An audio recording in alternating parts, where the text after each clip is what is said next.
সুবহানা রাব্বিয়াল আ'লা,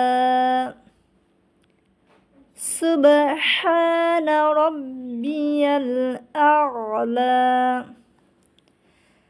অর্থ হচ্ছে সুউচ্চ মর্যাদার অধিকারী আল্লাহর পবিত্রতা বর্ণনা করেছি।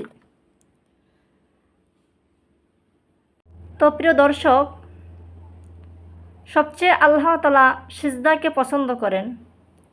এই সিজদার তাসবিহ আমাদের সহি শুদ্ধ করে পড়া উচিত এবং আমাদের শেখা উচিত, কারণ এখানে আল্লাহ তাআলার মর্যাদার কথা বলা হয়েছে। সুউচ্চ মর্যাদার অধিকারী আল্লাহর পবিত্রতা বর্ণনা করেছি। যেহেতু ইনশাল্লাহ আমরা সহি করে শেখার ইচ্ছা রাখব এবং চেষ্টা করব। আল্লাহ তাআলা সকলকে এই বুঝ দান করুন সহি করে কোরআন পড়ার।